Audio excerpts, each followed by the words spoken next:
नजीबाबाद पहुंचे उत्तर प्रदेश सरकार के कैबिनेट मिनिस्टर। नजीबाबाद लोक निर्माण विभाग के डाक बंगले पर पहुंचे उत्तर प्रदेश पंचायती राज के कैबिनेट राज्य मंत्री भूपेंद्र सिंह ने संगठन से विचार विमर्श किया और पत्रकारों से वार्ता करते हुए बताया वो आज नजीबाबाद भारतीय पार्टी के मार्गदर्शक पंडित दीनदयाल उपाध्याय के जन्मदिन के मौके पर नजीबाबाद के 83 बूथों पर सभी कार्यकर्ताओं को जागरूक करने के उद्देश्य से आए हैं। वो आगामी 2022 के चुनाव में उत्तर प्रदेश सरकार द्वारा किए गए कार्यों के आधार पर चुनाव लड़ेंगे। नवभारत समाचार जनपद बिजनौर से दिनेश कुमार प्रजापति की रिपोर्ट। मंत्री जी, आज नजीबाबाद में आपका दौरा है, किस विषय पर आपका दौरा है?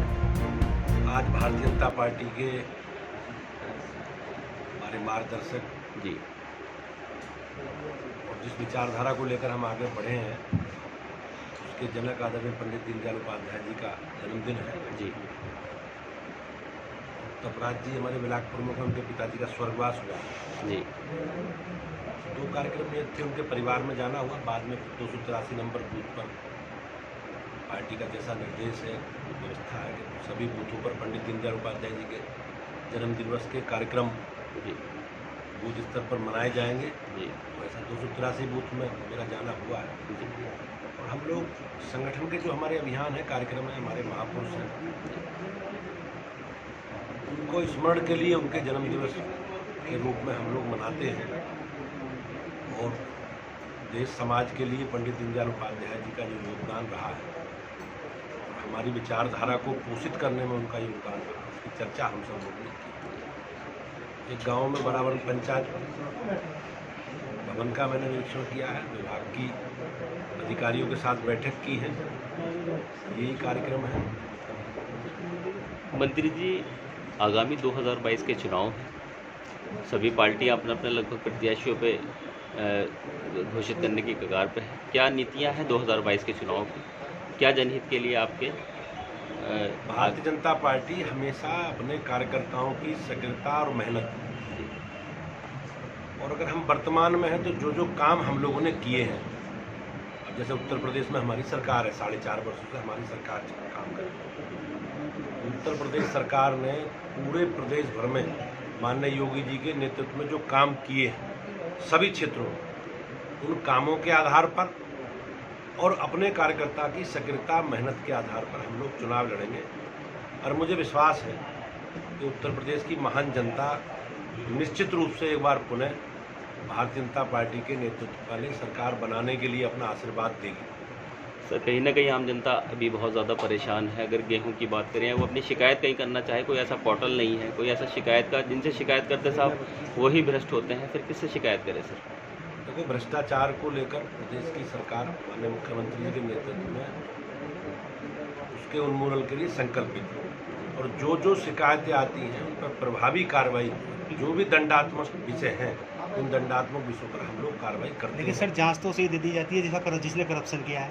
ऐसा एक व्यवस्था है, व्यवस्था में जो शिकायतें आती हैं जी जी, अलग स्तर पर भी हम लोग जो संज्ञान में विषय आते हैं उनकी अलग से भी जांच, अलग अलग पद्धति है। जैसे कोई सर आयोग हो किसी तरह का, जैसे राज्य सूचना आयोग है, आदमी करप्शन के लिए वहाँ आयोग में जा सकते। आयोग के अलग अलग जो जांचें हैं, अलग अलग संस्थाएं हैं सर, जैसे समझ लीजिए, अलग अलग संस्थाएं, मान लो हमारे विभाग में है या अलग अलग विभागों में भी टीएस जो टेक्निकल समिति हैं, अलग अलग अधिकारियों के ग्रुप हैं, टीम बनाकर हम लोग जांचें कराते हैं। जो ऐसा नहीं है जी, जो लोग बहुत बड़ी संख्या में लोग दोषी पाए गए हैं उनके खिलाफ वसूली भी की गई है, मुकदमे भी दर्ज किए गए हैं, उनके खिलाफ जो भी विधि संबद्ध कार्रवाई है बड़ी संख्या में कार्रवाई की गई है। और हमने बड़ी संख्या में लोग जो भ्रष्टाचारी हैं उनको समय से पहले उन्हें रिटायरमेंट करने का काम, उनके खिलाफ मुकदमे लिखाने का काम, उन्हें जेल भेजने का काम, ये सब काम सरकार कर रही है।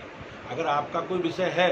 नहीं, ऐसा तो नहीं। हमारा कोई विषय नहीं है सर, जनहित का ही विषय है। एक ये है बात कि भारत सरकार ने हर घर में शौचालय के लिए 12-12 हज़ार रुपये दिए, मतलब पूरे उसमें हर घर में शौचालय गरीब आदमी को सबके बन चुका है। जब ये सर शौचालय बन चुके थे तो जो गांव-गांव में सामुदायिक टॉयलेट बनाए गए हैं, सामुदायिक शौचालय 9-9, 8-8 लाख के, जो तो फिर इनका औचित्य क्या रह गया सर? नहीं, ऐसा उसमें धनराशि एक वेस्ट तो ऐसा है। स्वच्छ भारत मिशन देश के प्रधानमंत्री जी की बहुत महत्वाकांक्षी योजना है और बाहरी सोच हमारे समाज के लिए और हमारे माताओं बहनों के लिए उनके मान सम्मान से जुड़ा विषय है, उनकी सुरक्षा से जुड़ा विषय है। और लोग, देश के प्रधानमंत्री जी ने इस विषय को नोटिस में लिया और उस पर कार्रवाई करते हुए हम लोगों ने घर घर शौचालय बनाने के लिए धनराशि अनुदान के रूप में 12 प्रोत्साहन धनराशि दी वो तो सही है। और उसका उपयोग करने के लिए उनका रखरखाव लोगों को प्रेरित किया। आज मुझे विश्वास है कि हम लोग उस पर सफल हुए। नहीं, सामुदायिक शौचालय जो है, सामुदायिक शौचालय का जहाँ तक विषय है, एक बड़े सार्वजनिक स्थान पर सामूहिक रूप से लोग उसका इस्तेमाल करें जी। और अलग अलग उसके लिए महिलाओं के लिए, विकलांगों की व्यवस्था भी हमने की है, अलग अलग व्यवस्था की है। उसके लिए सामुदायिक शौचालय की व्यवस्था हम लोगों ने की, जिससे लोग बेहतर तरीके से और इस्तेमाल कर सकें। बंद पड़े हैं कई जगह, ऐसा नहीं, अगर तैयार हैं और हम लोगों ने आदेश किए हैं सुबह 6 बजे से रात के 8 बजे तक खोलने के लिए, और हम लोग दौरे भी कर रहे हैं। सब अधिकारियों को भी विजिट करने के लिए कहा गया। जी। अगर इस तरह की कोई सूचना आपके पास है, मैं उसे चेक करा के निश्चित रूप से कार्रवाई कराऊंगा। ग्राम पंचायतों को वाईफाई से जोड़ने की एक बार योजना चलाई थी और टावर वगैरह सब ग्राम पंचायतों में लगाए थे ग्राम में, तो वहाँ अब वो सब गांव के विकास के लिए हम लोगों ने बहुउद्देश्य पंचायत भवन बनाए हैं मिनी सचिवालय के लिए, और मिनी सचिवालय को विकसित करने के लिए हम लोगों ने उसके लिए धनराशि भी आवंटित कर रहे हैं। हम पंचायत सहायक की भर्ती भी कर रहे हैं, क्योंकि ग्रामीण क्षेत्रों में लगभग 9,000 पंचायत सचिव, 58,000 ग्राम सभा, हमारे पास उतने स्टाफ नहीं है। तो उसके लिए हम लोग एक पंचायत सहायक के रूप में भर्ती कर रहे हैं, जिससे गाँव में प्राथमिक आवश्यकताएं जो लोगों की हैं, एक कॉमन सर्विस सेंटर टाइप हम लोग खोल के और लोगों की आवश्यकता पूरी करेंगे। मिनी सचिवालय का जो संकल्प है सरकार का, जो मनस्थिति है सरकार की, और गाँव में सारी सुविधाएं उपलब्ध हों एक छत के नीचे, इसके लिए हम लोग प्रयास करेंगे। मंत्री जी, ग्राम पंचायत सहायक सचिव के भर्ती में तो शायद रोक लगती है।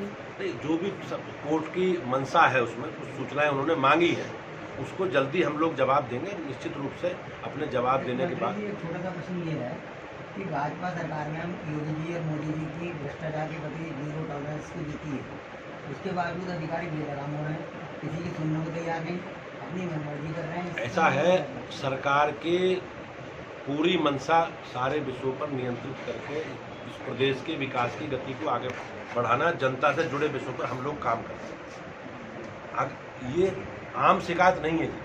अगर पर्टिकुलर कोई शिकायतें हैं, जहाँ जहाँ शिकायतें आ रही हैं, पूरा सरकारी तंत्र, सभी मंत्री, सारे हमारे माननीय विधायक, सांसद, सब लोग एक्टिव हैं, और जो जहाँ जहाँ विषय आते हैं हम लोग कार्रवाई करा के दंडात्मक कार्रवाई कराते हैं सब लोग।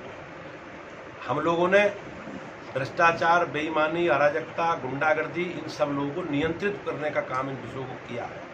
आपका जहाँ तक विषय है कि अधिकारी सब बात मानते हैं, कोई निरंकुश नहीं है।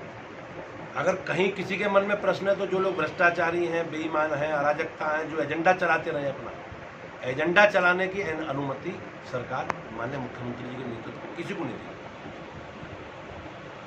दी।